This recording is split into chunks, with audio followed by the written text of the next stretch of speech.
If you don't have a showy, confident style, but don't want to have to fake one, fake it till you make it, just to get ahead, then this is completely the video for you. So by the end, you're going to know how to not just own your confidence by quietly doing the type of important homework you need to do before meetings, but you'll get it counted by the people who actually matter. So stay to the end to find out what one of the most senior leaders at a premier UK university needs to hear before he will even think about promoting someone. But first, subscribe to our channel if you want weekly updates on how to improve your career via video.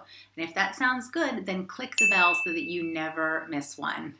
I'm Dr. Suzanne Doyle-Morris, founder of Inclusive, and my third book, The Con Job, is all about confidence versus the more important competence. After interviewing nearly 40 senior leaders and doing research over the last several years, I can tell you our definition of confidence, well, from what I've seen, it is completely broken. And that brokenness, if that is a word, is having a hugely negative effect on our businesses and the people we end up promoting. So we need more competent and quietly confident people, maybe people like you, to get ahead and show how fantastic you actually are. So there's going to be one tip today to think about how to make your quiet confidence work for you and how to capitalize on it at work. Now, the first is that really in any situations, particularly new ones, over-prepare, because you've got to let your expertise do the talking, and that often means over-preparing because new audiences and new settings can otherwise throw you. And if you're anything like me, you may have noticed that the smartest person in the room, well, they're obviously not always the smartest. Maybe they're just the best prepared. That means in addition to knowing what they'd like to get out of the meeting, which is a basic, they will have thought through two additional things. First, any likely objections from anyone else in that audience, or how, second, that decision might affect other people. So make it crystal clear that you've thought through these via your comments and questions. Say things like, well, when I was reading up on this topic, I noticed A. Or when I was talking with B, they said C. I think we really need to take that on board. And better yet, provide potential solutions by saying, well, one thing I've seen is how successful X has been. Or when I worked on this issue before, it went over really well when we did Y. So Derek Watson, he's the Quaistern Factor, that's pretty much the COO, University of St. Andrews in Scotland, and he made a really interesting comment on this. Now, if Derek means taking feedback on, it's part of the quiet confidence he wants everybody to display because it's actually a critical competency for anyone, and they've got to demonstrate it before he'll think about promoting them. Derek said to me in the book, the right work is about how to think through who your supporters, but also your critics will be in the room so that you can get that insight before the meeting. It's about thinking through the implications of an idea from everything from timing and logistics, but it's also an awareness of finance and external bodies who might be involved as well as any potential challenges. Derek said, I want to see people have tested out their hypothesis.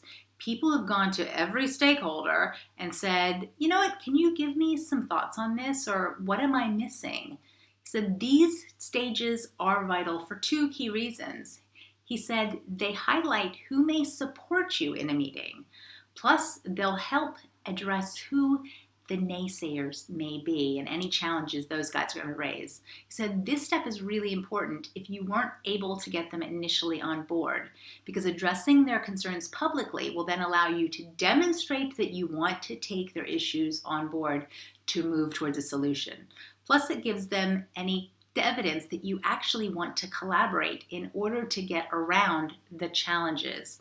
So do your homework by being over-prepared, particularly for those first meetings with people who don't necessarily have an impression of you either way. And if you think the workplace would be better if everyone did this kind of quiet, confident preparation for meetings, then give me a thumbs up. Because if you're getting a few ideas from this video, well then let me know in the comments. It helps other people in the community know that this is worth watching. And if you're building a career or want to develop your career faster, via quiet confidence, then my latest book, The Con Job, was written expressly for you.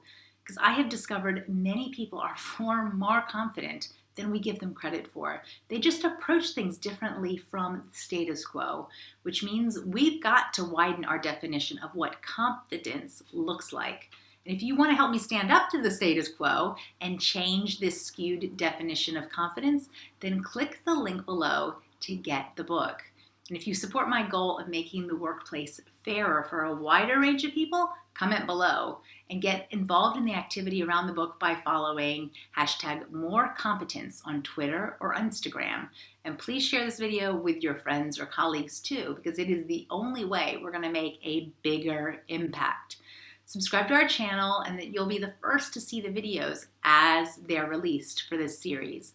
Thanks for watching, and go check out our other confidence versus competence videos in the playlist, because there's tons in there from people like Derek that actually complement the book.